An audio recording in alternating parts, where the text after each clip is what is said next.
43년 전 자유민주주의와 인권의 가치를 피로써 지켜낸 5월의 항거를 기억하고 민주 영령들을 기리기 위해 이 자리에 함께 섰습니다.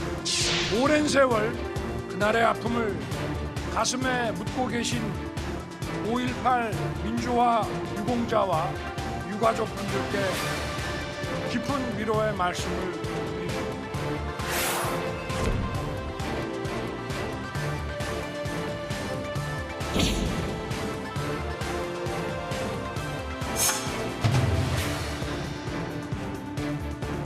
다음 총선에서 원포인트 개헌으로 광주 5.18 정신을 헌법 전문에 수록하겠다는 약속을 반드시 지키자고 대통령과 정부 여당에 다시 한번 촉구합니다.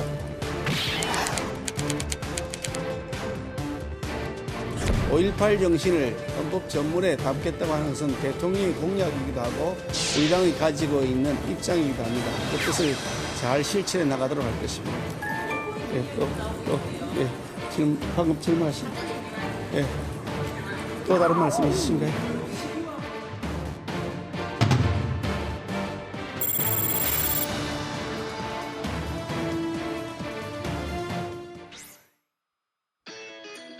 국가대표 정치뉴스쇼 5시 정치배이 시작합니다. 손을 제가 좀 먼저 올려야 되는데. 자, 오늘 5.18 광주민주화운동 43주년을 맞아서 여야 정치권이 광주에 모였잖아요. 네. 윤 대통령이 보수정당 대통령으로선 처음으로 2년 연속 참석을 한 거죠. 그렇습니다. 윤 대통령은 5월 어머니들을 직접 맞이하고 추모탑까지 동행했습니다. 기념사를 통해 5월 정신 계승을 강조했지만 5.18 정신 헌법 수록에 대해서 직접적인 언급은 없었는데요. 또 5월 정신 계승을 강조하며 자유민주주의 위협하는 세력과 맞서 싸워야 한다고 말했습니다. 이를 두고는 야당을 겨냥한 거 아니냐는 해석이 나오기도 했습니다. 조금 전에 이제 영상에서도 잠깐 나왔습니다만 정치권에서는 5.18 정신 헌법 수록을 둘러싸고 네. 여야 간의 신경전이 진행되고 있는 분위기죠. 네, 맞습니다. 앞서 민주당 이재명 대표가 원포인트 개헌을 제안했지만 대통령실은 비리에 얼룩진 정치인들의 국면 전환용 꼼수라고 일축했습니다. 이 대표는 검찰 권력을 남용해 자신들이 기소해놓고 기소됐다고 비난하는 게 옳냐면서 부당한 검찰권 남용이라고 맞섰는데요.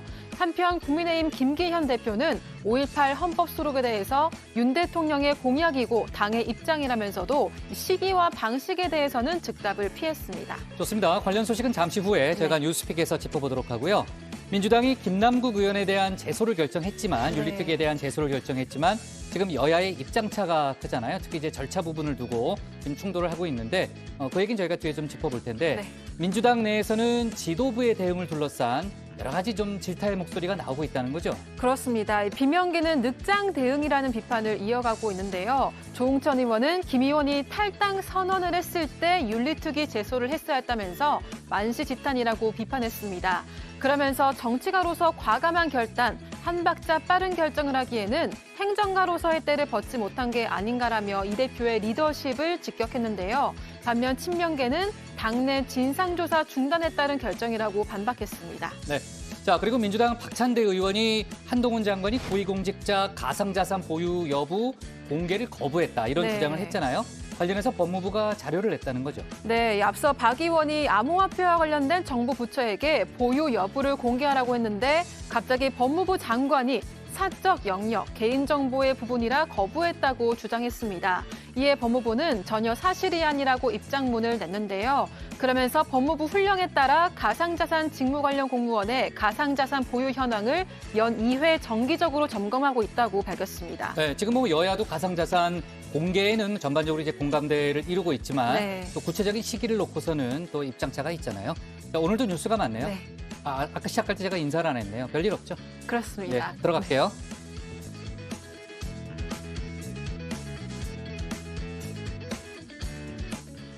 네, 오늘 회의는 류 실장, 박마커, 유채커, 조멘토, 백반장, 김희현숙 수호통역사 그리고 정치배 예청자 정혜 의무들과 함께하겠습니다. 오늘도 속보 실시간 반영하면서 열어놓고 회의를 진행하죠.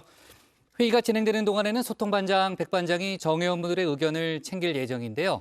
오늘 응답하라 주제는 뭡니까?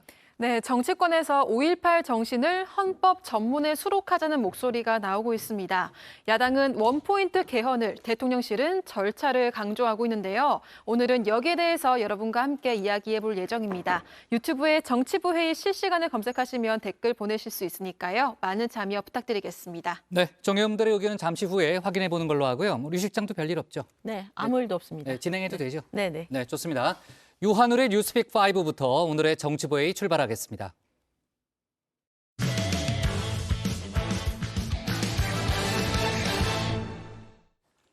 오늘 광주에서 거행된 5.18 민주화운동 기념식에 여야 정치권이 총출동했습니다.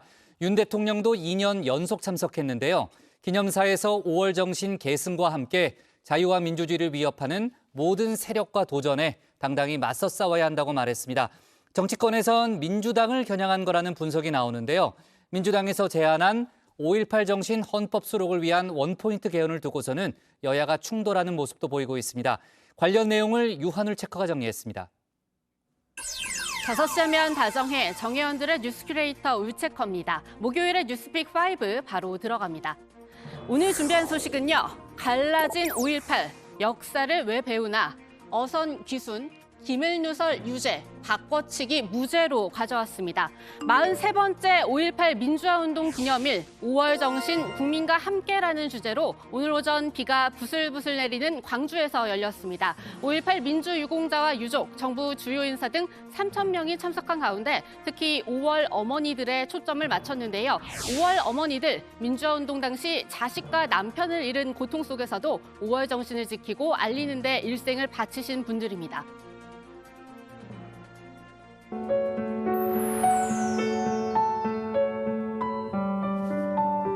미래 세대 저 아이들이 우리 5.18을 영원히 기억해 줬으면 좋겠어요. 우리가 세상을 떠나보고 없을 때는 젊은 너희들이 그려줬으면 그거 부탁이에요. 정말 5.18을 잊지 않고. 들리질 않니 들리질 않니 자 우지 마시고 들리질 않니 들리질 않니 인자 그만 보지 마시고 네, 지금 들으신 엄니라는 곡은 가수 나훈아 씨가 전라도 사투리로 만들어서 5월 어머니들에게 바친 노래입니다. 1987년 어머니들을 위로하기 위해 만들어서 카세트 테이프 2,000개에 담아 광주로 보냈지만 전달되지 못했고요. 2020년이 돼서야 발표됐습니다. 이 노래를 제일 앞에 앉아 눈물을 훔치며 듣던 어머니들, 오늘 윤 대통령과 함께 기념식장에 들어서기도 했습니다. 사랑하는 남편, 자식, 형제를 잃은 한을 가슴에 안고서도 5월의 정신이 빛을 잃지 않도록 일생을 바치신 분들입니다. 애통한 세월을 감히 헤아릴 수 없지만 희망을 잃지 않고 살아가시는 분들의 용기에 다시 한번 깊이 감사드립니다. 하지만 딱 여기까지였습니다. 윤 대통령의 오늘 기념사 메시지에는 날이 서 있었습니다. 지난 4.19 혁명 기념사에서도 민주주의에 대한 도전을 말하면서 사기꾼, 돈에 의한 매수를 언급했듯이 이번에도 민주당을 에둘러 겨냥하는 대목이 들어가 있었던 겁니다. 우리가 5월의 정신을 잊지 않고 계승한다면 우리는 자유와 민주주의를 위협하는 모든 세력과 도전에 당당히 맞서 싸워야 하고 그런 실천적 용기를 가져야 합니다. 민주주의의 위기를 초래하는 안팎의 도전에 맞서 투쟁하지 않는다면 5월의 정신을 말하기 부끄러울 것입니다. 그렇게 해서 여야 간 싸움은 오늘도 이어집니다. 이번 쟁점은 윤 대통령이 대선 후보 시절 공약한 바 있는 5.18 정신을 헌법 전문에 싣기 위한 원포인트 개헌입니다. 민주당이 5.18을 하루 앞두고 먼저 이 문제를 꺼내들었습니다. 5.18 정신을 헌법 전문에 수록할 수 있도록 당력을 집중할 것입니다. 이를 위해서 이제 원포인트 개헌을 추진해야 할 때가 됐다고 봅니다. 5.18에 대한 객관적 평가는 세계적으로 확립되어 있습니다. 역사적, 법률적 정의도 확고하게 내려졌습니다.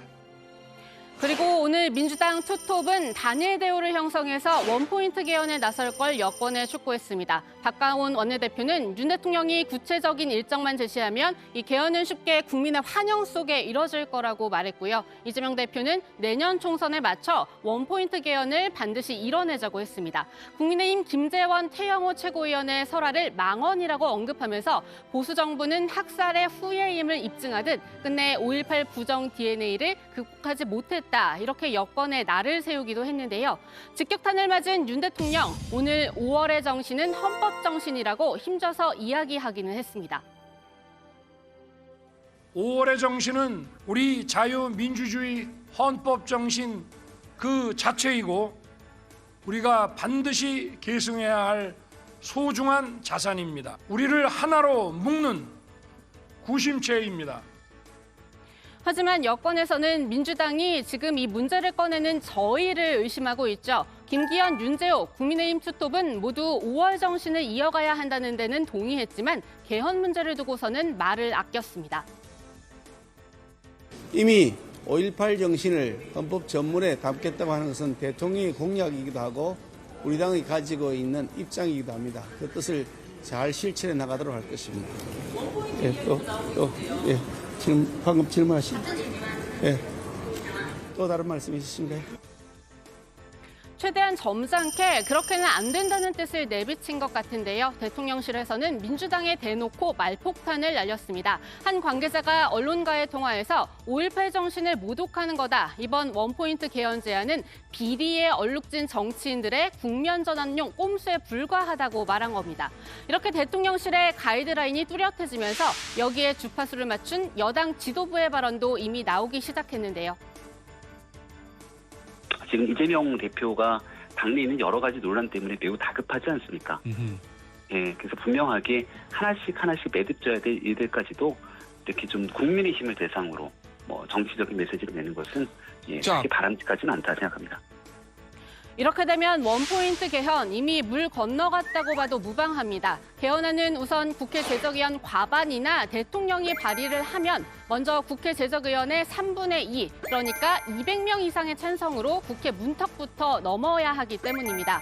그래야 국민투표에 붙이는 것도 가능한데요. 지난 정권에서도 문재인 대통령이 직접 5.18 정신 수록하자면서 개헌안을 냈지만 당시 자유한국당 의원들이 투표에 불참하면서 불발됐습니다. 제가 대통령 재임 중에 헌법 개정안을 국회에 제출하면서 그 개정안 속에 5.18 민주항쟁의 정신을 헌법 전문에 담는 그런 개정안을 마련해서 제출한 바가 있었습니다. 그것이 당시 국회에서 제대로 이렇게 심의가 되지 않으면서 그 국민투표까지 가지 못했던 것을 매우 안타깝게 생각하고 앞으로도 또 우리 정치인들이 같은 노력을 계속해 나가야 한다고 생각을 합니다. 더욱이 이번에는 총선 전국에서 서로 주도권을 빼앗기지 않으려는 여야 때문에 더 어려운 문제가 돼버렸는데요. 이 문제를 둘러싼 여야의 입씨름만 계속 이어질 것으로 보입니다. 이렇게 주도권 싸움도 좋지만 오늘만큼은 5.18을 맞아 5월의 정신 아래 하나 되는 모습을 보여줬으면 좋았을 텐데요. 기념식장에서조차 갈라진 여야의 모습은 씁쓸함을 안겨줍니다. 5월의 정신으로 우리는 모두 하나가 되었습니다. 5월의 정신 아래 우리는 모두 하나입니다. 마지막으로 임을 위한 행진곡 제창이 있겠습니다. 모두 자리에서 일어나 함께 손을 맞잡고 반주에 맞춰 힘차게 불러주시기 바랍니다.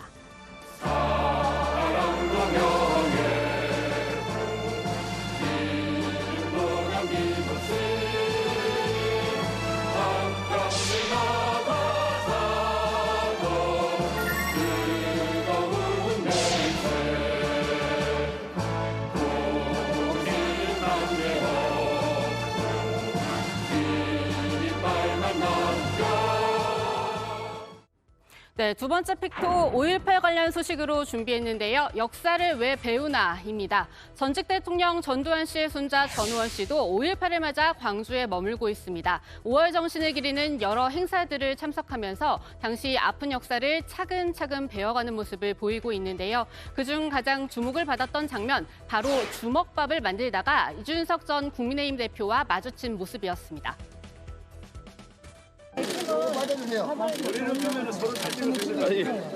만들었는데 양을 조금 바뀌게 나온다. 여기 너무 많이 나왔어. 몇 개 만들었다? 5,000개? 우원 씨는 이 주먹밥의 의미도 다 만들고 난 뒤 취재진에게 물어보고서야 알았다고 합니다. 혹시 모르시는 정 의원님들도 있을 수 있으니까 잠시 설명드리면요. 당시 민주화운동에 참여하느라 쫓겨다니며 배를 굼던 학생들 그리고 시민들이 많았는데요. 이들을 본 광주 어머니들이 저렇게 열심히 싸우는 우리 아들, 딸, 가족들을 그냥 두고 볼 수만 없다면서 주먹밥을 만들어 무료로 나눠줬습니다. 그렇게 5.18 정신으로 이어지는 상징물 중 하나이기도 하죠. 당시에 그 시위들에게 우리 엄마들이 밥을 싸서 이렇게 차에 올려주고 응원하는 그런 나눔 정신을 지금 우리들이 계승하고 있어요. 그래서 대동 나눔 주먹밥입니다. 우원 씨는 앞서 전두환 일가 중에서는 처음으로 5.18 추모식을 참석하기도 했고요. 홀로 전야제도 지켜봤습니다. 언젠가는 가족들이 같이 올 수 있으면 좋겠다는 말도 남겼는데요. 오늘도 망월동 민족민주열사묘역을 깜짝 방문하는 등 행보를 이어가고 있습니다. 묘역을 참배하면서 일명 전두환 비석은 밟지 않았다고 하는데요. 5월재단 관계자는 할아버지에 대한 최소한의 예의 차원이라고 설명합니다. 하지만 우원 씨는 할아버지에 대한 역사적 평가에서만큼은 다음처럼 다시 한번 강조했습니다. 학살자시고 또 위선자인 것 같아요. 그분들의 희생을 기리고 그런 행보가 이어져야 되는데 그런 건 하나도 없었고 어떻게든 그분들의 희생을 폄훼하고 왜곡함으로써 할아버지 본인의 과오가 조금이라도 이제 세상에 드러나지 않도록 하셨고 광주 시민들도 우원 씨의 행보를 응원하고 있는데요. 하지만 이순자 씨에 이어 전두환 정권 2인자였던 장세동 전 안기부장은 우원 씨에게 5.18 때 태어나지도 않은 게라면서 사실상 막말을 쏟아냈죠. 우원 씨는 그런 어른들에게 오히려 다음 같은 말로 가르침을 주고 있습니다.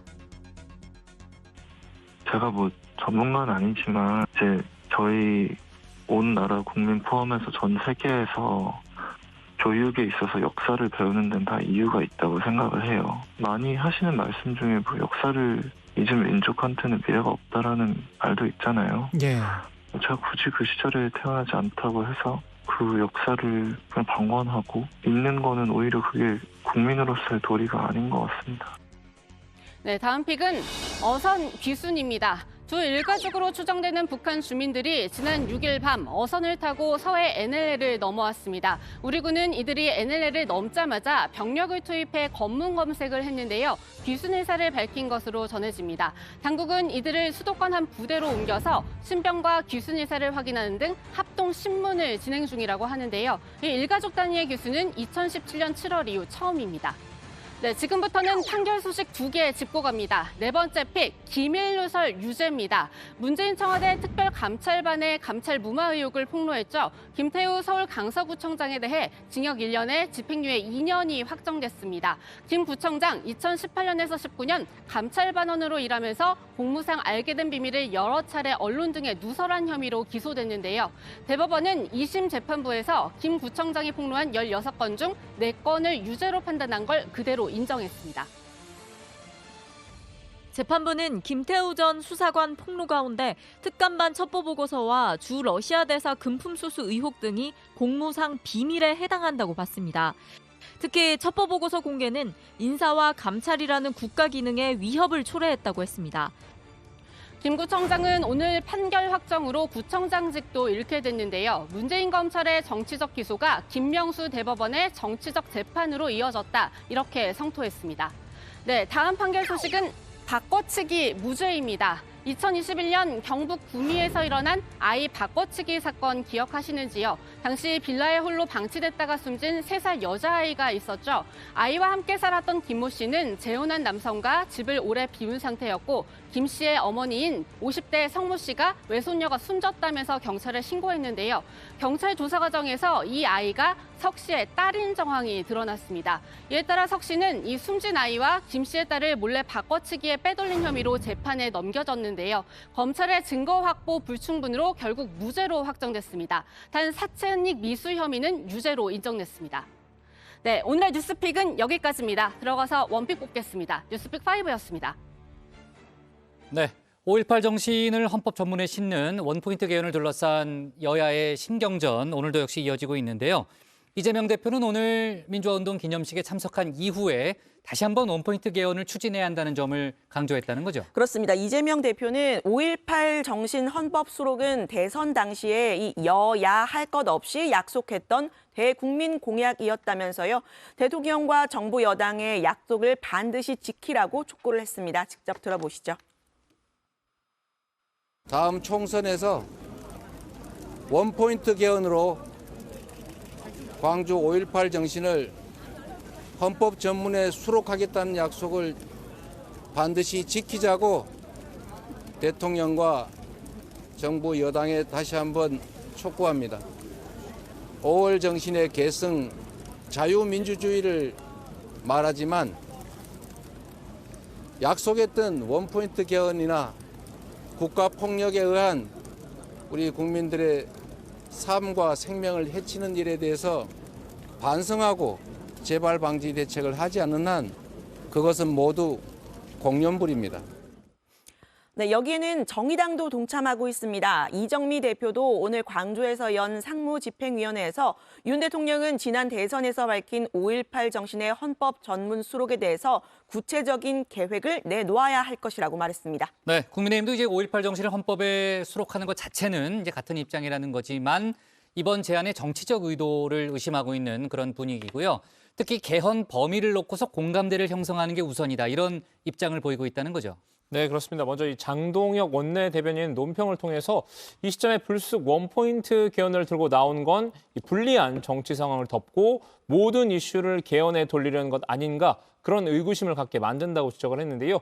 윤희석 대변인은 공감대 형성이 우선이라고 강조했습니다. 이 87년 체제 개편을 위한 이 개헌 수요가 많이 쌓여 있기 때문에 원포인트 개헌이 맞는지 전체적으로 다른 부분까지 포함해서 개헌을 진행할 것인지 그 논의부터 진행을 해야 한다는 겁니다. 네, 지금 이제 박마커가 얘기했던 그 범위, 그러니까 개헌 범위에는 국회의원 불체포 특권 폐지도 들어가야 한다. 이런 주장도 있다는 거죠. 네, 맞습니다. 천하용인 중 한 명인 국민의힘 허은하 의원이 한 주장인데요. 허 의원은 헌법에 수록된 국회의원 불체포 특권도 빼야 하지 않겠나. 여기에 선거제 개혁까지 3포인트로 함께 이야기해야 더 옳은 방법이고 현실성이 있다고 주장했습니다.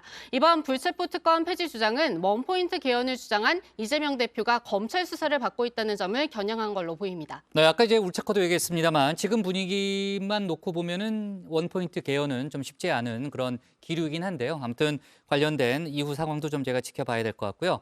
여야가 오늘 기념식 참석을 계기로 해서 호남 민심 잡기 경쟁에도 본격적으로 돌입한 거죠. 네, 그렇습니다. 국민의힘은 기념식에 앞서서 광주에서 최고위원회의를 열었습니다. 이 자리에서 윤재욱 원내대표는 광주 군공항 이전 등 지역 주요 사업에 대해서 지원을 약속했습니다. 민주당 지도부는 어제부터 1박 2일 일정으로 광주에 머물고 있는데요.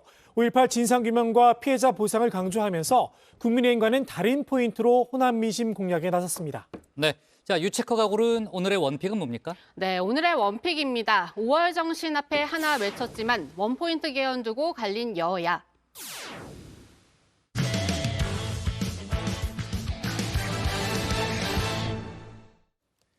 윤석열 대통령이 내일 주요 7개국 정상회의를 위해 일본으로 출국합니다. 이 기간 윤 대통령은 조 바이든 미국 대통령 또 기시다 후미오 일본 총리와 3자 회담을 가질 것으로 보이는데요.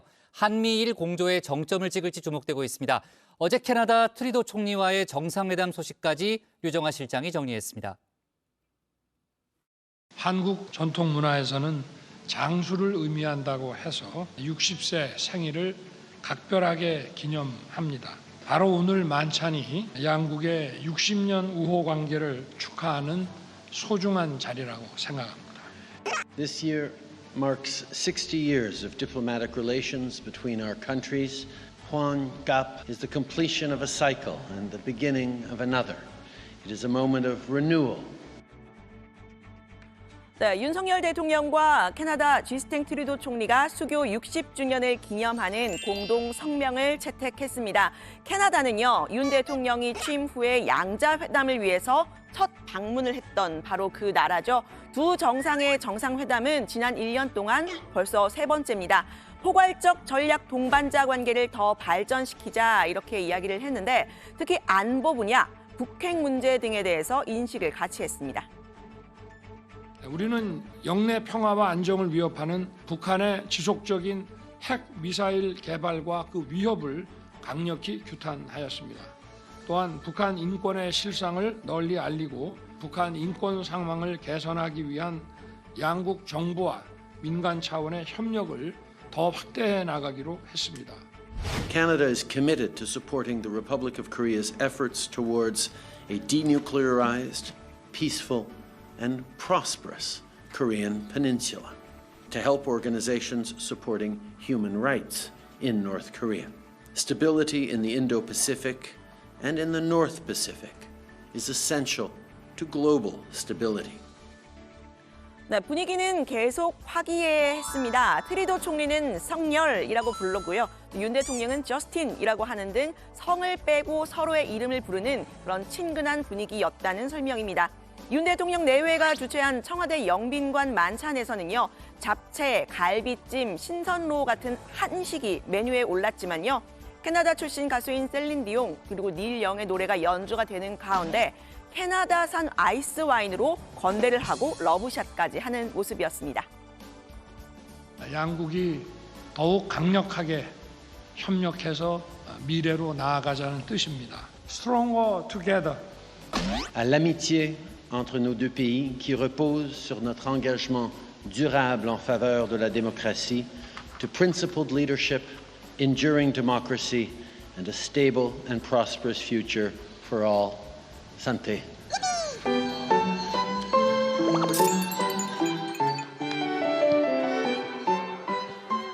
네, 울체커가 어제 트루도 총리의 매너다리 소개를 해드렸었죠. 총리는 환갑, 성렬 같은 서툰 한국어 발음과 또 특유의 유머 감각으로 분위기를 편안하게 만들었습니다. 윤 대통령의 미국 국빈 방문 당시에 아메리칸 파이 열창을 한 거를 좀 상기를 시키면서 좌중에 웃음을 유도하기도 했는데요. Mr. President, when you were at the White House 3 weeks ago, you showed the world just how much of a talented singer you are. 한미동맹의 든든한 후원자이고 주주이신 여러분께서 원하시는 한 소절만 A long, long time ago I can still remember how the music used to make me smile. 네, 문제는 19일부터 사흘 동안 일본 히로시마에서 열리는 주요 7개국 정상회의 G7 정상회의입니다.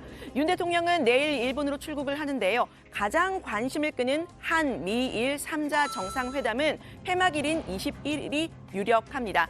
그런데 변수가 생겼습니다. 미국 바이든 대통령이 이번 아시아 순방 일정을 확 줄인 건데요. 미국 내 현안, 이 채무 불이행 협상 때문이라고 합니다. 백악관의 제이크 설리번 국가안보보좌관은 일본으로 향하는 비행기에서요. 한미일의 3자 회담을 하고자 하는 의사는 확인된 상태다라고 이야기를 했고요. 매우 빡빡한 일정이지만 시간이 난다면 3자 회담을 추진할 것이라고 말을 했습니다. 그러니까 일정을 확정 짓지는 못한 셈인데 대통령실은 이 3자 회담 예정에는 변함이 없다는 입장입니다. 지난 3월 강제동원 피해자 제3자 변제안을 내놓으면서 시작된 이 윤 대통령의 방일, 그리고 미국 국빈 방문, 일본 기시다 총리의 답방, 이렇게 숨가쁘게 이어졌던 윤 대통령의 외교. 정점은 G7에서의 한미일 정상회담으로 예정이 되어 있었는데요. 회담이 만약에 성사가 된다면 바이든 대통령과는 3주 만에, 또 기시다 총리와는 2주 만에 다시 만나게 되는 셈입니다. 네, 이번 G7은요, 러시아와 중국에 대한 견제를 분명히 할 거라는 전망이 나오는데요. 러시아의 우크라이나 침공, 그리고 중국의 대만 무력 위협 등에 대해서입니다. 우크라이나 관련 세션에는 볼로디미르 젤렌스키 대통령도 온라인으로 참여를 할 예정이라고 하는데요.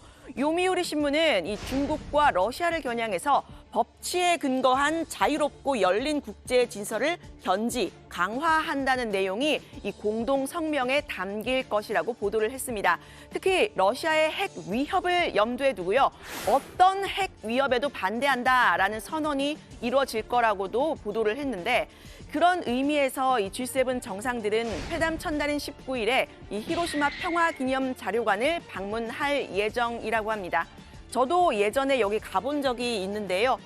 세계 최초로 원자폭탄이 투하된 히로시마의 당시 참상, 그리고 원폭 피해자들의 유품 등이 그대로 전시가 되어 있습니다. 핵전쟁의 공포가 아주 그대로 느껴지는 곳인데요. 윤 대통령과 기시다 총리는 21일 히로시마 평화공원 내에 있는 한국인 원폭 희생자 위령비를 공동 참배할 예정입니다. 우리 대통령의 위령비 참배도 또 양국 정상이 공동으로 참배하는 것도 모두 처음이라고 합니다. 중국과 중앙아시아 5개국은 오늘부터 이틀간 다자 정상회의를 개최하는데요. 중국은 부인을 했지만 이거 자연스럽게 G7에 대항하는 이 우군들의 결집 아니냐 이런 해석이 나왔습니다. 중국은 중국 공산당 기관지인 인민일보를 통해서요. 이 G7을 주최하는 일본을 향한 거친 비판을 내놨는데요. 기시다 총리가 G7을 앞두고 언론 인터뷰에서 힘에 의한 일방적인 현상 변경을 용납하지 않겠다고 말을 했는데 이걸 중국과 대만 문제를 겨냥한 거죠. 이 부분을 강하게 비판했습니다. 중국 내정에 대한 난폭한 간섭이고 또 일본의 평화 헌법을 무력화하기 위한 구실을 찾으려는 것이라고 강하게 비판했습니다. 일본이 이른바 중국 위협을 과장함으로써 내부 모순으로 가득 찬 G7의 리더십과 단결을 과시하고 진영 대결을 부추기는 것은 아시아 이웃 국가들로 하여금 무책임한 언행을 더욱 경계하게 할 뿐이다. 네, 저 류 실장 호시탐탐 해외 현지 취재를 노린다는 거 정회원 여러분들은 알고 계시죠? 그런데 이번 G7만은 복국장이 출장 지시를 하셔도 갈지 말지 좀 고민이 됩니다. 그건 바로 이번 G7에 후쿠시마산 식재료가 사용된다라는 이 소식 때문인데요. 이 방침이 사실이라면 미국 바이든 대통령과 윤석열 대통령을 포함한 각국 정상들이 후쿠시마산 식재료로 만든 음식을 먹게 되겠죠. 기자들이 머무는 미디어 센터에도 후쿠시마산 복숭아 주스, 토속주, 화과자가 제공이 된다고 합니다. 우치보리 마사오 후쿠시마현 지사가 직접 밝힌 내용입니다. 政府においては各国要人の食事に県産食材などを活用するほか、海外の報道関係者の取材拠点となる国際メディアセンターにおいて福島県のお酒や加工食品などを提供すると伺っています。 네, 일본은 그동안 틈만 나면 후쿠시마는 안전하다라는 점을 전 세계에 강조를 하고 싶어 했죠. 지난 도쿄올림픽 때도 선수촌 음식에 후쿠시마산 식재료를 사용할 거라고 해서 전 세계를 화들짝 놀래킨 바 있습니다. 被災3県産の食材については、全大会期間を通じてメニューに取り入れることとしています。 네, 그간 우려해왔던 일이 한 달도 안 남은 도쿄올림픽에서 곧 벌어지기 직전입니다. 도쿄올림픽은 곧 후쿠시마 부흥올림픽. 아베 전 일본 총리 계속 이걸 강조해왔습니다. 네, 후쿠시마는 진짜로 안전할까요? 초미의 관심사인 이 후쿠시마 오염수 방류를 시찰하는 우리 시찰단, 일단 3박 4일간 방문한다라는 것까지는 일본과 합의가 된 상태죠. 그런데 이 3박 4일로는 검증이 사실상 어렵다는 게 전문가들의 공통된 의견입니다. 이름부터가 조사단이 아니라 둘러본다라는 뜻의 시찰단이죠. 실제로 검증은 1년이 걸쳐서 할 수 있는 일이지 3박 4일 불가능하기 때문에 그때 가서는 우리가 가는 시찰단이 서로 간의 이해도가 굉장히 높아지죠. 그냥 신용 문의만 시찰이죠. 전문가님들 오셔가지고 잘 구경하시고 잘 들으시고 잘 보시고 돌아가셔서 우리 한국 국민들 조금 양해 넓혀 주십시오. 3박 4일이지만 가는 날 오늘 날 빼면은 한나절 조금 된단 말이죠. 근데 그 시간 할 수 있는 거는 거의 없다고 보시면 되고요. 네, 그럼에도 불구하고 가는 게 낫다. 아니다. 사실상 오염수 방류를 승인하기 위한 절차일 뿐이니 아예 가지 말아야 한다라는 의견까지 지금 분분한 상황인데요. 시찰단이 구체적으로 무엇을 언제 어떻게 살펴볼 것인지에 대해서는 지금 양국 간 의견이 좁혀지지 않은 상태라서 일정이 좀 미뤄질 수도 있다. 이런 이야기까지 나오고 있습니다. 이런 가운데 한덕수 국무총리는 후쿠시마 오염수 시료를 채취하는 건 IAEA 국제원자력기구의 역할이다 이렇게 선을 그었는데요. 우리 시찰단이 오염수 자체를 살펴보는 게 아니라 방류 시설을 점검하거나 절차적인 부분을 살펴보는 데만 역할이 국한될 수 있어 보입니다. 박문규 국무조정실장은 한국이 시료 채취를 요구하는 건 과도하다고 거들었습니다. 그거는 다 또 IAEA라는 최고 전문가 집단이 그런 것들을 보고 있는 것이기 때문에 그래서 이거를 완전히 너희들은 다 비켜라. 우리 대한민국에 가가지고 다 해줄게 라고 나서는 거는 대한민국은 그러한 차원에서 봤을 때 이것을 다시 한번 더 컨펌을 할 수 있는 그런 모든 절차나 시설이나 하고 있는 이런 것들에 대한 의문점을 좀 물어가면서 네 나라가 공유하고 있어요. 그 시료를. 그래서 교차 검증을 하고 있는데 한국만 별도로 가서 또 시료를 또 별도로 채취한다는 것은 사실 좀 과도한 측면이 있다. 네, 민주당은 우리 정부가 오염수 시료 채취를 요구조차 하지 않은 거냐면서요. 정부 여당이 아예 후쿠시마 오염수 안전 홍보대사를 자처하고 있다고 꼬집었습니다. 이번 주에 있을 한미일 정상회담 소식까지 앞으로도 다정회에서 자세히 전해드리도록 하겠습니다. 오늘 발제는 이렇게 정리합니다. G7 출국하는 윤석열 대통령, 한미일 정상 외교 정점, G7의 후쿠시마산 식재료 사용. 네, 후쿠시마 오염수 방류 시찰단 다음 주 화수, 그러니까 23일에서 24일을 포함해서 3박 4일 가는 걸로 일단 일정 부분만 어느 정도 잠정 합의가 된 상황이잖아요. 1, 2차 협의를 했습니다만 구체적인 부분에 있어서는 의견이 좀 좁혀지지 않았다고 들었는데 어떤 점이 지금 이제 장애물이 되고 있는 거예요? 네, 어제 이 시찰단 관련해서 2차 실무회의가 있었는데 한일 양국이 결론을 내지 못했죠. 이 시찰단이 가는 장소와 시간, 동선에 대해 아주 세세하고 기술적인 부분에 미세 조정이 잘 되지 않았다고 합니다. 예를 들면 아주 구체적으로 어떤 지점을 갈지, 그러면 거기에 몇 명이 들어갈 수 있고 몇 시간을 볼 수 있는지 등이 협의가 되지 않은 걸로 전해지는데요. 이 때문에 이 23일, 24일을 포함한다는 이 시찰 시점도 미뤄질 수 있다는 관측이 나옵니다. 외교부는 이 회의를 또 열진 않지만 협의를 이어가겠다는 입장인데요. 이 협의가 끝나면 국무조정실에서 발표할 걸로 기대한다고 밝혔습니다. 네, 일단 외교부는 협의가 잘 되고 있다고 얘기는 하고 있습니다만 한일 간의 입장차가 완전히 좁혀지기는 쉽지 않다는 또 그런 부정적인 견해도 많이 있고요. 자, 관련해서 이제 다음 주에 만약에 시찰을 가려면 이번 주, 그러니까 내일이 금요일이죠. 내일 속보가 좀 나와야 되겠네요. 그렇죠? 유 실장이 챙길래요? 네. 제가 하죠. 네. 그래요. 되게 이제 발랄하게 대답을 하네요. 자, 지금 이제 후쿠시마 오염수를 시찰하는 부분에 대해서는 여야 간에도 정치권에도 의견이 분분하잖아요. 어제 국회 정무위가 열렸는데 여야 간에 의견이 많이 갈렸다는 거죠. 그렇습니다. 일단 민주당에서는 이 시찰단이 21세기 신사 유람단이 되지 않아야 한다. 안정성에 문제가 있을 수 있는 걸 우리가 결정을 하고 그 사람들이 봐라라고 하는 걸 보고 오는 거는 좀 아니다. 이런 지적이 나왔고요. 또 윤영덕 의원은 시찰단 파견이 일본의 들러리를 서고 원전 오염수 해양 투기를 인정하는 그런 절차가 돼서는 안 된다고 했습니다. 반면에 국민의힘은 시찰단이 아직 구성이 되지 않은 상황에서 국민들의 불안감을 조성해서는 안 된다고 했는데요. 윤한홍 의원은 문재인 정부에서 전문가가 선정돼서 국제원자력기구에 가서 검증을 하고 있다라면서요. 이 오염수 방류는 정치적으로 괴담 만들기 좋은 아이템인데 이걸 통해서 이득을 보려는 사람들에게 우리가 빌미를 줘서는 안 된다고 주장을 했습니다. 네, 자, 얼마 전에 조익신 멘토가 이제 발제를 했던 내용이죠. 후쿠시마 오염수 1리터를 마셔도 된다 이렇게 주장했던 영국 교수가 있는데 국민의힘에서 이 영국 교수를 불러서 내일 간담회를 연다는 거죠. 네, 그렇습니다. 웨이드 앨리슨 영국 옥스퍼드대 명예교수인데요. 국내인 우리바다 지키기 TF는 내일 이 앨리슨 교수를 초청해서 후쿠시마 오염수 안전성과 관련한 의견을 청취한다 이렇게 밝혔습니다. 앨리슨 교수는 희석 처리된 후쿠시마 오염수 1리터가 내 앞에 있다면 마실 수 있다면서 위험성이 과장됐다는 주장을 폈는데요. 인체에 미치는 영향 아직 검증이 끝나지 않았죠. 일방적으로 당정적인 주장을 폈다 이런 지적을 받았습니다. 네, 후쿠시마 오염수의 안전성 문제에 대해서는 국내 전문가들 사이에서도 의견이 엇갈리고 있잖아요. 네, 그렇습니다. 위험성이 지나치게 좀 강조가 됐다라는 주장도 있긴 한데요. 이 서울대 회계학과 강건욱 교수입니다. 태평양이 넓기 때문에 희석되고 나면 문제가 없다는 게 검증이 됐다는 주장인데요.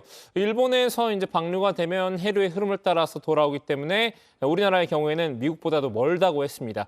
2011년 당시 오염수가 쏟아져 나왔는데 삼중수소와 세슘 등의 수치 차이가 없다고 했습니다. 1조 분의 1로 희석이 되고 나면 우리나라 해역은 아무 문제가 없어요. 이게 검증이 된 겁니다. 2011년도에 2년간 무방비로 쏟아져 나왔는데 그게 이제 지금 이론에 의하면 삼중수소 같으면 10년쯤 지나면 돌아와야 됐거든요. 그게 언제였냐? 2021년이죠. 그런데 우리나라가 매년 한국원자력안전기술원에서 온갖 해역들을 다 측정을 해요. 사고 이전과 지금 2021년 현재 매년 했을 때 차이가 있었느냐? 전혀 차이가 없습니다. 네, 반면에 위험성을 강조하는 주장도 있습니다. 태평양에 이 희석이 되는 것도 있지만 플루토늄 같은 이런 위험 물질은 바다에 가라앉는데 해양 심층수의 방향은 또 다르다는 얘기입니다. 직접 들어보시죠.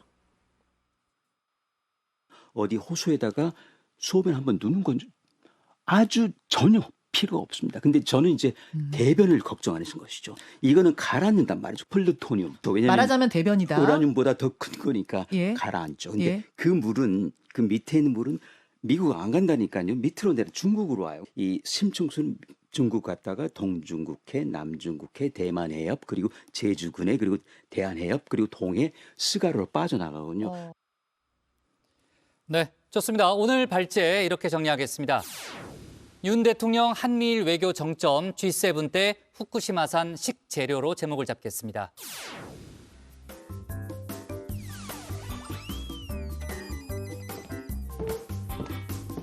안녕하세요. 정치부의 소통 시간 백반장입니다. 응답하라 다정에 시작하겠습니다. 네, 오늘의 소통 주제는 5.18 헌법 전문 원포인트 수록, 절차 거쳐서 여러분의 생각은입니다. 먼저 다정에서 미리 살펴본 댓글들 보겠습니다. 네, 먼저 JUM1님, 윤 대통령도 5.18 정신이 헌법에 기록되는 것에 찬성하고 국민의힘 의원들도 그렇게 생각하는 것 아닌가? 국민을 대표하는 거대 양당 의원들이 다 찬성하면 바로 통과시키면 되지 않나라고 하셨고요. CHAN님, 헌법 전문은 국가가 나아가야 할 방향이다. 여러 전문가들과 함께 의견을 나누고 수많은 검토를 통해 신중에 신중을 기해야 한다라고 하셨습니다. 네, 이어서 정의원분들께서 방송을 보시면서 전해주신 댓글들도 함께 보겠습니다. 먼저 쭌쭈닝님, 5.18 민주정신을 지킨다는 이야기 과연 지킬 수 있을까요? 사실 원포인트 수록이 넣어져야 여야 간 싸움이 다시는 안 일어나지 않을까 생각합니다. 라고 하셨고요. 동민인님, 5.18 정신이라는 것도 다 정치적으로만 이용하려는 모습 같아서 좀 별로입니다. 라고 하셨습니다. 댓글 적어주신 정의원분들 모두 고맙습니다. 네, 이 시간 이후로도 댓글로 함께 소통해주세요. 지금까지 응답하라 다정이었습니다. 백반장 수고 많았고요. 다음은 조익신 멘토의 정치 인사이드로 넘어가겠습니다.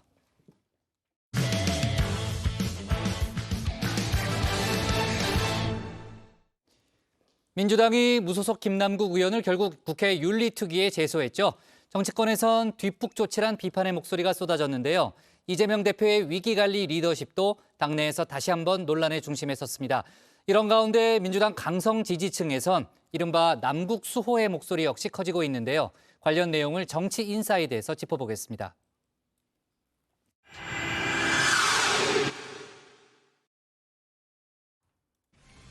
무소속 김남국 의원의 코인 논란, 또다시 민주당 이재명 대표의 리더십을 뒤흔들고 있습니다. 결국 김 의원을 국회 윤리특위에 제소하기로 결정했죠. 당 내에서조차 뒷북 조치라는 비판이 쏟아졌는데요. 지난 14일 쇄신의총에서 김 의원을 제소하자고 이미 의견을 모았었는데 당 지도부가 이를 뭉개고 있었다는 겁니다. 쇠도 달궜을 때 두드려라는 말이 있지 않습니까? 읍참을 하려면 단칼에 해야 되는데 하까마까 이걸 한 나흘 정도 해버리면 마속은 아마 쫄려서 죽을 겁니다. 당시 쇄신의총 2시간 전에 김 의원이 전격 탈당을 했죠. 당 차원의 진상조사나 윤리감찰도 사실상 불가능하게 만든 건데요. 꼬리 자르기란 비판을 피하기 위해서라도 즉각적이고 단호한 후속 조치가 이루어졌어야 한다는 지적입니다. 당장 국민의힘에선 이를 고리로 연일 공세를 펴고 있죠. 김남국 의원이 탈당으로 도망갈 수 있는 뒷문을 이른바 민주당이 열어줬고, 그래서 민주당이 스스로 얘기했던 자체 진상조사가 물거품됐고, 김남국 의원의 코인 전량 매각도 다 물거품이 되고 말았습니다. 비명계에선 비록 김 의원이 탈당을 했지만 지금이라도 당 차원의 강력한 징계 조치가 필요하다는 입장인데요. 만약에 징계 회피 목적의 탈당이다. 이런 게 확인이 되거나 그런 판단이 들면 거기에 합당하게 징계 조치를 사후 징계 조치를 할 수가 있어요. 탈당을 하게 되면 1년 내 복당 불가, 제명하게 되면 5년 내 복당 불가입니다. 맞아요. 큰 차이가 있죠. 예. 그것도 징계 절차가 개시가 안 됐다. 징계를 위해선 진상 파악이 먼저라던 당 지도부. 과연 징계에 나설까 싶습니다. 당내 진상조사단 별다른 성과 없이 빈손으로 활동을 중단했죠. 그래서 가상자산 변동 내역, 주요 거래 종목, 이런 투자 수익률 이런 부분에 대한 자료를 요구했었습니다. 그런데 그런 자료를 제출하지 않은 채 탈당하셨고, 그 이후에 유튜브 방송을 하셨고, 그다음에 압수수색을 당한 상황이기 때문에 더 이상 진전하기 어려운 상황이었습니다. 검찰의 압수수색 이미 끝이 났습니다. 지금이라도 마음만 먹는다면 자료 제출이 가능할 텐데요. 김 의원은 진상조사단에 자신의 방어권을 강조했다고 하죠. 사실상 민감한 자료는 주기 어렵다는 뜻을 밝힌 겁니다. 대신 선택한 유튜브 방송 출연, 결과적으로 한동훈 법무부 장관에게 되치기만 당했습니다. 결국에는 지금 윤석열 정부가 하고 있는 여러 가지 실정들을 전부 다 이 이슈로 덮어버리기 위해서 의도적으로 수사기관에서 또는 국가기관 어디에서 이것을 흘린 것이 아닌가. 김남국 부르지 마라. 자꾸 해명하면 또 꼬리를 문다. 코인 장사를 김남국 당신이 했지. 한동훈 장관이 했냐. 검찰이 너를 시켰냐. 왜 그렇게 자꾸 얘기를 하느냐고. 한동훈 장관이 말을 잘했더라고요. 자기가 코인했는데 내가 시켰냐? 왜 나를 원망하냐? 이게 맞는 말이에요. 당의 자체 진상조사, 어찌 보면 애초에 불가능한 일이 아니었나 싶기도 한데요. 하루가 멀다 하고 단독 보도들이 쏟아져 나오고 있죠. 코인 배당만 32%를 받았다. 10억 원을 벌었는데 40억 원을 이체했다 등등 관련 의혹이 꼬리에 꼬리를 물었습니다. 일일이 김 의원의 해명을 받기도 쉽지 않았겠죠. 진상조사단, 결국 본의 아니게 욕만 먹고 끝이 났습니다. 그러니까 이번에 진상조사팀의 3명이 정무위 소속 출신들이 3명이 차출돼서 다들 하기 싫은데 가갖고 이제 해갖고 하여튼 국민들께 뭐 궁금한 사항은 속 시원히 해결도 못하고 우리 지지자분들한테는 어떻게 동료를 상대로 이런 조사를 할 수 있느냐 욕도 듣고 만약에 남국수호에 나선 강성 지지자들, 최근 이른바 수박 깨기에 팔을 걷어 붙인 모습인데요. 이 대표가 안성의 청년 농업 현장을 방문해서 수박을 먹는 이 사진, 시그널이다 해석까지 나왔죠.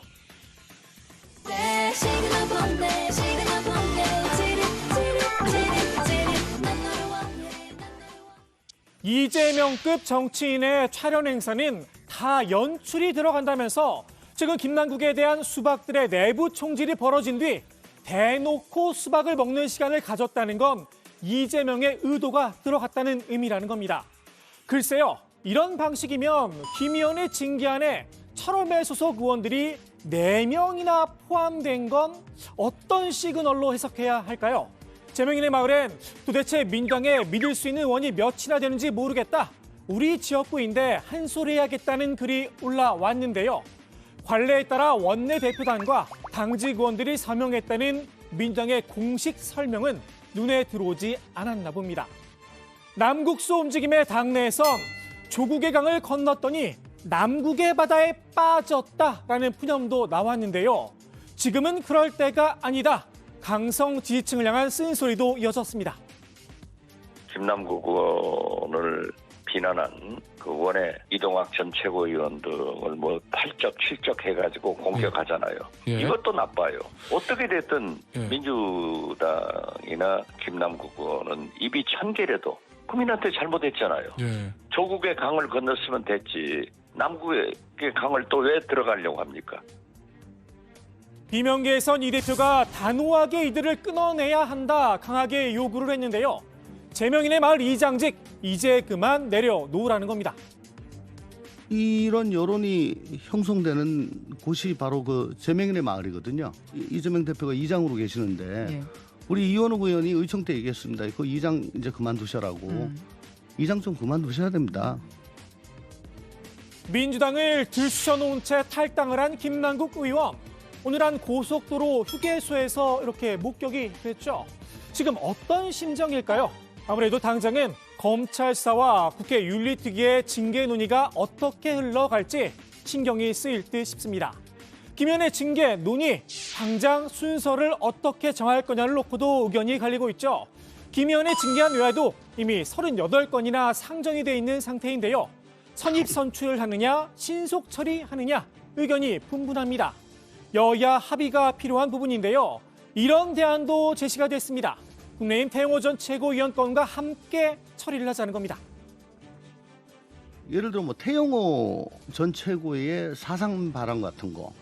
그거는 이미 국힘에서도 징계를 했었고 많은 국민들에게 특히 제주도민들에게 이건 씻을 수 없는 상처를 준 발언 아닙니까? 이런 것 같은 거는 이건 저는 개인적으로 굉장히 시급하게 해야 된다고 봅니다. 반면 국민의힘에선 김 의원의 징계안을 본회의에 직회부하자고 목소리를 높이고 있죠. 민주당은 국회법 절차를 따라야 한다 맞서고 있는데요. 국민의힘은 내로남불이다 공세를 폈습니다. 김기현 대표가 평의원이던 시절 2022년에 검수완박 법안 처리하는 과정에 위원장직을 점거했다는 이유로 그냥 본회의에 직회부를 시켜버립니다. 민주당이 징계안을. 그래서 그 내용들은 정치행동의 일환인 것을 이른바 국회 출석 정지 30일이라는 중징계, 바로 제명 아래 단계에 있는 징계거든요. 윤리특위의 징계 수위를 놓고도 의견이 분분한데요. 국민의힘에선 제명을 요구하고 있죠. 반면 민주당 내에선 법적 책임만 물어야 한다. 아니다. 국민의 눈높이에서 판단해야 한다. 의견이 갈립니다. 그런 범죄에 대해서는 지금 증명이 없는 상태인데 의심만 좀 있지. 그냥 결국 투기성 거래를 대대적으로 했다. 이 사실만 가지고 윤리특위에서 논의를 해서 결정한다면 어떻게 하죠? 저는 그것은 경쟁기가 될 수밖에 없다고 생각합니다. 정치인은 국민의 눈높이에서 판단해야 되고요. 국민의 눈높이에 부합되지 않는 것 같습니다. 법적으로 문제가 전혀 없다고 할지라도 정치인의 행동으로 판단받아야 되는데 그 부분에서 부적절하다고 생각합니다. 징계 수위에 대한 논란을 없애기 위해 차라리 윤리심사 자문위의 판단에 모든 걸 맡기자는 의견도 나옵니다. 지금 윤리심사 자문위가 있지 않습니까? 거기에 각계 전문가가 아마 굉장히 전문적이고 중립적으로 판단을 할 겁니다. 각자 자기 자당의 입장 너무 내세우지 말고 요번만큼은 그 자문위의 공고를 그냥 받아들이면 좋겠다라는. 정치권에선 윤리특위의 판단 전에 김 의원이 결단해야 한다는 목소리도 있죠. 다만 가능성은 높지 않아 보입니다. 저는 윤리 만능주의로 기결되면 안 된다라고 생각해요. 윤리위의 징계 판단보다는 김남국 의원이 먼저 알아서 판단하는 것이 조금 더 모양새가 좋지 않을까. 그리고 그것이 국민에 대한 예의가 아닐까. 검찰 수사가 진행되지 않습니까? 그러면 김남국 의원의 이 개인의 입장에서는 방어권 행사나 이런 것들을 해야 된다고 생각을 할 것이기 때문에 그런 맥락까지 고려를 하면은 아마도 자기가 알아서 스스로 이제 뭐 의원직 사퇴를 선택하거나 이런 것들 어렵지 않을까. 김 의원의 의원직 사퇴, 국민들은 어떻게 보고 있을까요? 10명 가운데 6명은 의원직을 내려놔야 한다라고 봤습니다. 다만 민주당 지지층의 생각은 좀 달랐는데요. 61.6%가 탈당으로 충분하다 이렇게 답을 했습니다. 김 의원 입장에선 이 지지층의 입장이 더 눈에 들어오겠죠. 다만 본인을 향한 싸늘한 시선도 감수해야 할 듯합니다. 오늘의 정치인사이드 이렇게 마무리합니다. 이태원 참사 청문회지 않습니까? 네. 그 청문회 하는 과정에서는 거래를 했다는 게 나는 이게 보통 사람으로서는 할 수 없는 짓이잖아요. 그때 희생자들에 대한 애도, 거기에 대한 분노 이런 것으로 가득 차 있을 머릿속에 지금 올라가는 코인 시세에 대한 걱정 이게 들어차 있었다라는 거잖아요. 이런 분이 과연 국회의원을 해도 되는가? 네, 김남국 의원이 오늘 고속도로에서 목격이 됐군요. 아마 평상시였으면 오늘 5.18이니까 광주에 좀 있었을 텐데 뭐 어디 가는 길인지는 정확히 모르겠습니다만 또 이제 사진이 공개가 됐고 지금 김남국 의원과 관련된 여러 가지 이제 의혹이 계속해서 이제 언론을 통해서 보도가 되고 있는데 아까 이제 꼬리에 꼬리를 물고 있다라는 그런 발언을 조홍천 의원이 하기도 했는데 일단 새로 제기된 의혹들을 하나하나 좀 짚어보면요. 먼저 코인 배당만 32%를 받았다. 이건 어떤 내용이에요? 이건 이제 KBS가 단독 보도한 내용입니다. 김남국 의원이 마블엑스란 코인을 장기 투자했다고 하는데요. 이에 대한 보상으로 코인 6천여 개, 그러니까 주식으로 따지면 배당금 3억 2천여만 원을 챙긴 걸로 확인이 됐다는 겁니다. 이 8개월 동안 무려 32%의 배당 수익을 거뒀다고 하는데요. 김 의원은 이 상임위 와중에도 코인 거래를 할 정도로 이 단타 거래를 주로 했는데 유독 이 코인만 장기 보유한 이유가 뭐냐? 의혹을 제기했습니다. 이 높은 배당률에 대한 정보 등을 미리 입수했을 가능성이 있다는 겁니다.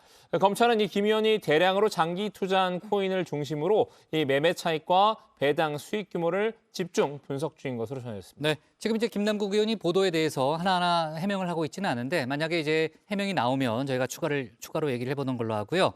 검찰의 김남국 의원 코인 수사는 금융정보분석원 FIU가 검찰 측에 먼저 이제 수상한 거래가 있었다라는 그런 신고를 했다는 그런 사실이 알려졌었잖아요. 그 수상한 거래가 뭐였는지 추가 보도가 나왔죠. 네, 그렇습니다. TV조선에서 단독 보도한 내용인데요. 코인 거래소 중 하나죠. 업비트가 FIU에 김 의원의 거래가 수상하다고 직접 신고를 했었다고 합니다. 지난해 말 위믹스 코인 40억 원어치가 다른 전자지갑으로 옮겨갔는데 이 40억 원의 출처를 김 의원이 업비트 측에 제대로 설명하지 못했다는 겁니다. 김 의원은 비트토렌트 코인으로 번 돈이라고 밝혔지만 업비트가 확인한 거래 내역상 실제 수익은 10억 원뿐이었다고 하는데요. 나머지 30억 원이 어디서 나왔는지 제대로 해명이 안 되자 업비트가 이상 거래다 이렇게 FIU에 신고를 했습니다. 검찰은 이 30억 원이 부정한 자금이 아닌지 살펴보고 있다고 전해집니다. 네, 자, 김 의원이 투자한 코인 가운데 메콩 코인이라는 게 있잖아요. 4억 원을 투자한 뒤 나흘 만에 가격이 2배 넘게 오르기도 했었는데 이 메콩 코인을 발행했던 회사의 전 경영진과 주주들이 대화를 나눴던 텔레그램 방이 공개가 됐다는 거죠. 네, 이건 MBN의 보도 내용입니다. 메콩코인의 발행사 메타콩즈 당시 경영진과 주주들이 참여한 이 텔레그램 대화방 내용이 공개가 됐는데요. 당시 경영진은 지금의 현 경영진과 지금 경영권 다툼을 벌이고 있었던 때라고 합니다. 황현기 당시 최고 운영 책임자는 채팅방에 미래에셋 상위층, 대기업 부회장님들, 코인 재단들, 정치권 다 꼬여 있다라는 말을 남겼는데 이 정치권이 다 꼬여 있다라는 말이 이 김남국 의원을 지칭한 게 아니냐 이런 의혹을 제기했습니다. 네, 김 의원은 지난해 2월 메콩 코인 4억 원어치를 샀는데요. 나흘 뒤 코인 가격은 갑자기 2배 넘게 올랐습니다. 당시 메콩 코인은 거래소에 상장조차 되지 않은 이른바 잡코인이었습니다. 확실한 내부 정보 없이 4억 원이란 큰 돈을 잡코인에 투자를 했겠느냐라는 겁니다. 이에 대해서 당시 경영진은 정치권 인물은 단 한 번도 만난 적이 없다 이렇게 선을 그었고요. 김 의원 역시 미공개 정보를 이용한 적이 없다 부인한 바 있습니다. 네. 자, 관련된 의혹 제기에 대해서는 또 검찰이 수사를 진행하고 있고 또 김남국 의원도 뭐 필요하면 해명을 할 테니까요. 저희가 이후 진행되는 상황을 챙겨보도록 하겠습니다. 오늘의 정치 인사이드는 이렇게 정리하겠습니다. 조국의 강 건넜더니 남국의 바다에 빠졌다. 이재명 리더십 또 도마로 제목을 잡겠습니다. 다음은 박준호 마커의 주민입니다.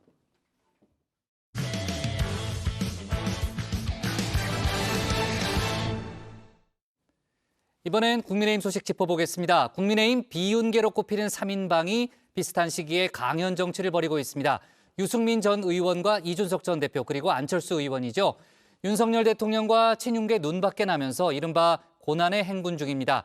재기를 위해 장외에서 활발한 활동을 벌이고 있는 것 아니냐 이렇게들 보고 있는데 관련 내용을 주민에서 정리하겠습니다.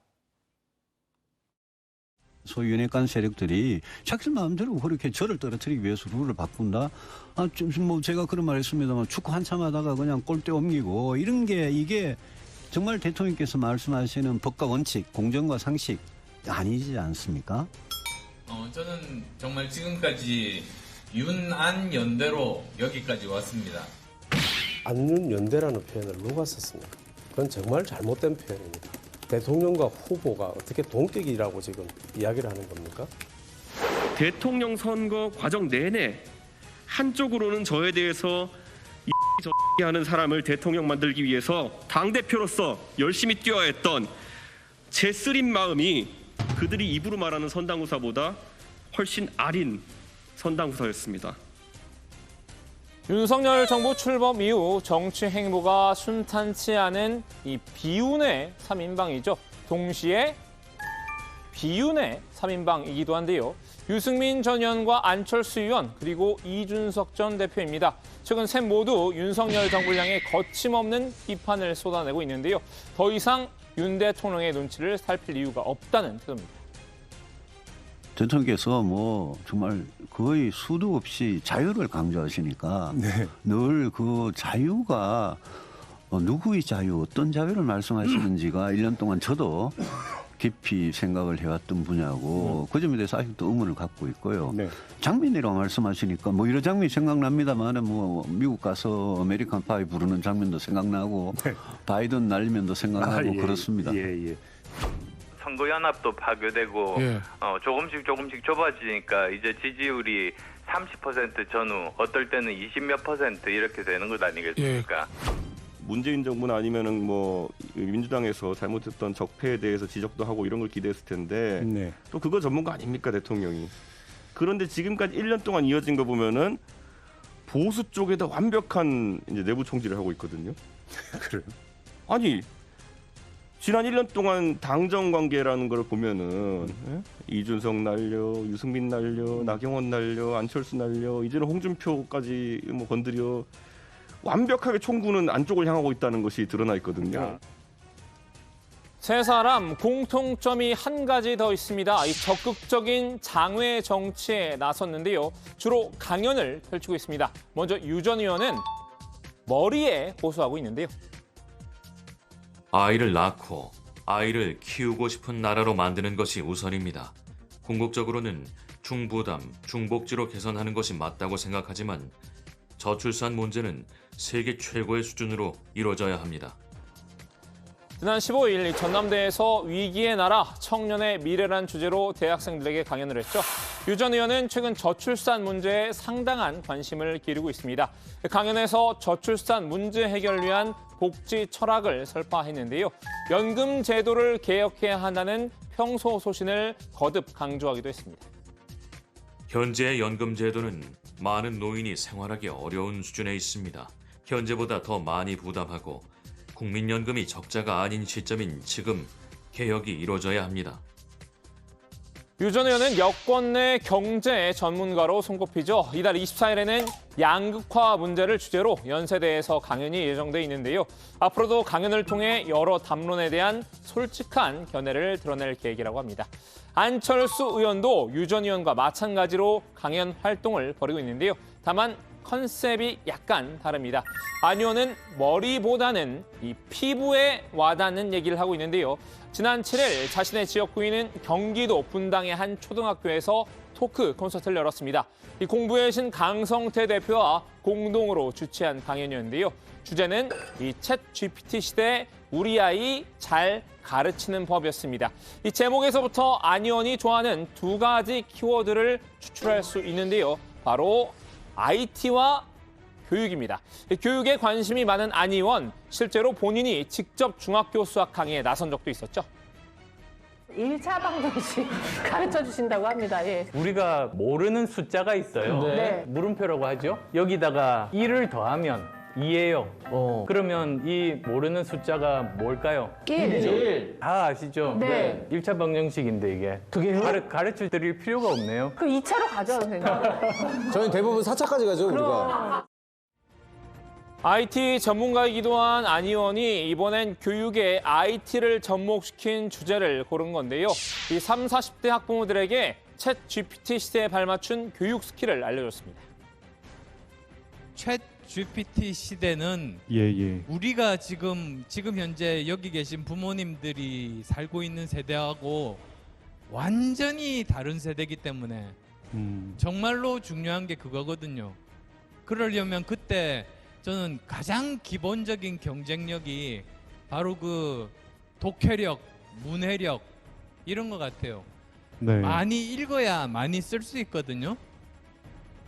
정치 이슈나 이 정책 담론 대신 생활 밀착형 주제를 위주로 편안하게 대화를 나누는 방식인데요. 실제로 안 의원은 정치에 입문하기 전인 2011년 이 청년층과의 청춘 콘서트로 인기를 끌었던 바 있습니다. 그 당시 성공 방정식을 그대로 밟는 것 같은데요.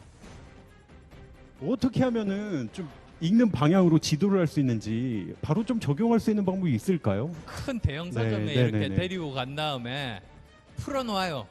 1시간 동안 이렇게 구경하다가 너 읽고 싶은 책 있으면 뭐든지 한 권 사줄게. 그러면 얘가 한 권이 공짜로 생기니까 막 그 책 고르느라고 정신이 없어요. 만화책도 괜찮습니다. 만화책 읽는 거 그거 나쁜 거 아니에요.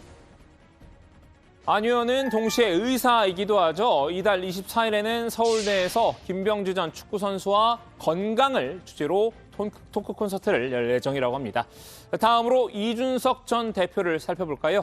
전남 순천에 머물면서 저소득층 아이들에게 수학을 가르치고 있죠.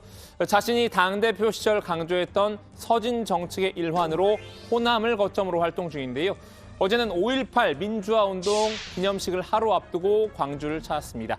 여기서 이 전 대표는 앞선 두 사람과 달리 이 가슴을 공략했는데요. 우리 어머님들 건강하시고 어머니 화이팅입니다. 광주 시민들에게 상처를 준 일부 당내 인사가 있었기 때문에 그들의 길이 틀렸다는 것을 보여주기 위해서라도 앞으로 더 열심히 해가지고 저희가 광주 시민들의 아픔을 다시는 깨워내지 않도록 저희가 노력하도록 하겠습니다. 이 전 대표는 민주화 묘지 참배 도중 눈시울을 붉히기도 했는데요. 아마 정치는 가슴으로 하라는 이분의 조언을 따른 건지도 모르겠습니다. 근데 정치는요, 머리로만 하는 것도 아니고 입으로만 하는 것도 아닙니다. 정치는 가슴으로 한다는 것을 좀 꼭 새겨주실 것을 부탁드립니다. 물론 이 전 대표의 특장점은 가슴보다는 입이죠. 현란한 언변으로 강연 정치도 병행하고 있는데요. 지난 16일에는 서울대에서 강연을 열었습니다. 여러 정치 현안에 대해 가감없는 의견을 밝혔는데요. 여기서 윤 대통령을 애둘러 비판하기도 했습니다. 윤 대통령이 늘 강조하는 이 공정과 상식은 이념적인 얘기이기 때문에 구체화가 필요하다고 지적했는데요. 그런데 우리가 말하는 그런 공정이나 아니면 상식, 자유, 이거는 굉장히 철학적인 주제이기 때문에 구현 자체가 중요한 겁니다. 어떻게 실질적으로 구현해 나가느냐가. 상식이요? 우리가 만들어낸 법제도화에서 아니면 철학체계에서 존재하는 게 상식입니다. 내년 총선 출마 여부를 묻는 학생들의 질문에도 스스럼 없이 답했습니다. 사실상 출마 선언이었죠. 제가 지금 하고 있는 건 여러 가지 사고 실험입니다. 내가 이렇게 하면 쟤네가 이렇게 하면 이건 어떻게 하지? 이런 거. 혼자 그래가지고 그런 고민을 많이 하면서 준비하고 있고요. 나가면 당선돼야죠. 이 전 대표는 이달 26일 국민대에서도 강연을 벌일 계획인데요. 마찬가지로 이 정치 현안이 주제가 될 것으로 보입니다. 자, 오늘은 이렇게 비윤의 3인방에게 줌인을 해봤습니다. 윤 대통령과 친윤계의 눈밖에 나면서 비운의 시절을 보내고 있지만 각자 어떻게든 존재감을 드러내려고 노력을 하고 있는 모습인데요.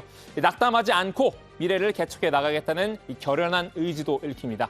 지금 세 사람에게 가장 필요한 건 무운이 아닐까 싶은데요. 오늘 주민아원리는 이준석 전 대표가 즐겨 쓰는 말로 대신하겠습니다.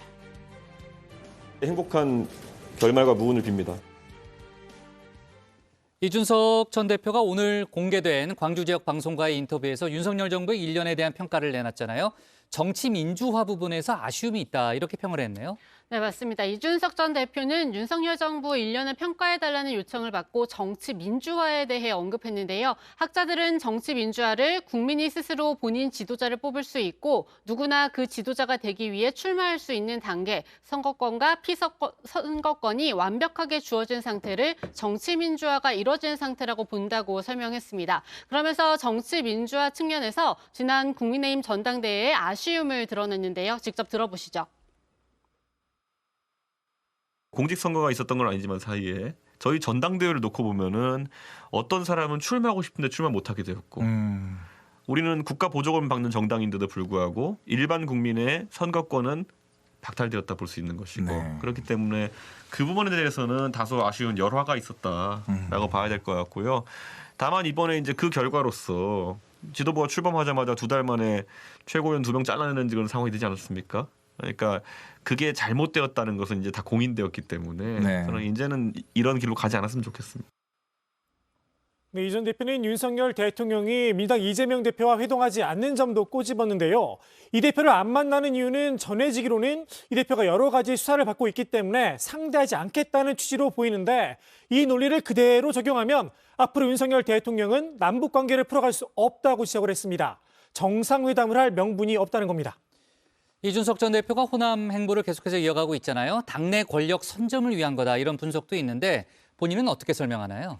네, 이 전 대표는 당의 지향점을 조금이라도 더 정상적인 모습으로 바꿔놓기 위해서 제 스스로 욕먹어가면서 했던 일이라고 반박했습니다. 앞으로 제가 손해보는 일이 있다고 하더라도 이 기조는 계속 이어나갈 것이고 지금도 손해보고 있다고 해도 이어나가고 있다고 답했는데요. 또 사실 전 국민적으로 보면 말이 안 되는 상황인데 이번에 당내 100% 선거 보셨겠지만 거꾸로 왜곡된 역사 인식을 가진 분들이 최고위원에 당선되지 않느냐. 그게 손해라면 손해라고 했습니다. 네, 다른 주제로 넘어가서요. 박형준 부산시장이 2021년 4.7 재보궐선거에서 국가정보원의 민간인 사찰 문건 작성에 관여했다는 의혹을 부인했다가 선거법 위반 혐의로 기소가 됐잖아요. 오늘 대법원 확정 판결이 나왔는데 무죄를 선고받았다는 거죠. 네, 그렇습니다. 이 대법원은 박 시장에게 이제 무죄를 선고한 원심을 상고 기각 판결로 해서 이제 확정을 지었는데요. 박 시장은 이 보궐선거 당시에 2009년 이명박 정부 당시 청와대 홍보기획관으로 일을 하면서 이 국가정보원이 작성한 4대강 관련 사찰 문건에 관여했다라는 언론 보도에 대해서 그런 사실이 없다. 이렇게 여러 차례 부인을 했었죠. 검찰은 이 박 시장이 국정원의 4대강 사찰을 몰랐을 리가 없고 이 관련 내용을 보고를 받았는데도 당선될 목적으로 허위 사실을 공표했다고 보고 재판에 넘겼습니다. 법원은 1심, 2심 모두 박 시장에게 무죄를 선고를 했었고 오늘 대법원이 무죄를 확정한 겁니다. 네, 법원은 박 시장이 국정원 문건 작성에 관여하거나 보고받았다고 볼 증거가 부족하고 선거 중에 박 시장이 한 발언 대부분은 사실 공표가 아닌 의견 표명에 불과하다고 봤는데요. 검찰이 제출한 주요 증거 대부분은 박 시장의 혐의를 뒷받침하는 증거로 인정되지 않았습니다. 박 시장은 지난해 6월 지방선거에서 재선에 성공했는데요. 박 시장은 이번 판결에 따라 시장직 유지에 대한 사법적 불확실성이 해소됐습니다. 한동훈 장관이 참여연대와 연일 설전을 벌이고 있잖아요. 박원순 전 시장 다큐멘터리를 놓고 또 새로운 공방이 좀 벌어졌는데 추가로 계속해서 공방이 왔다 갔다 했다는 거죠. 네, 그렇습니다. 어제 한 장관은 최근 참여연대 설전을 벌이는 과정에서 참여연대가 특정 진영을 대변한다며 성추행 사건 피해자에 대한 2차 가해일 수 있는 박 전 시장 다큐멘터리 시작에 대해서 아무 말을 하지 않는다 이렇게 지적을 했었죠. 이에 한상의 참여연대 공동대표가 법무부 장관 입에서 저런 한심한 이야기가 나올 수 있느냐, 같은 국민으로서 자괴감을 느낀다 이렇게 응수했는데요. 제작 중인 다큐멘터리에 대해서 어떤 이야기를 할 수 있겠느냐면서 제대로 된 민주사회에서 법무부 장관이 그런 얘기를 했다면 탄핵 수준이고 사실상 사전 검열에 해당한다 이렇게 발언한 겁니다. 네, 그러자 한 장관도 어제 오후에 입장문을 냈습니다. 법원 판결에서도 인정한 성추행을 옹호하고 피해자를 공격하는 다큐가 만들어질 때 법무부 장관이 그러면 안 된다고 말하는 것은 사전 검열도 표현의 자유 침해도 탄핵감도 아니다라고 말했습니다. 참여연대의 사전 검열 지적에 대해서 또다시 정면 반박한 셈입니다. 좋습니다. 오늘 주민 제목 이렇게 정리하겠습니다. 강연 정치 펼치는 비윤의 3인방, 비윤 딛고 재기할까로 제목을 잡겠습니다. 오늘 정치부에는 여기까지 하겠습니다. 저희는 내일도 오후 5시 정각에 다시 찾아뵙겠습니다.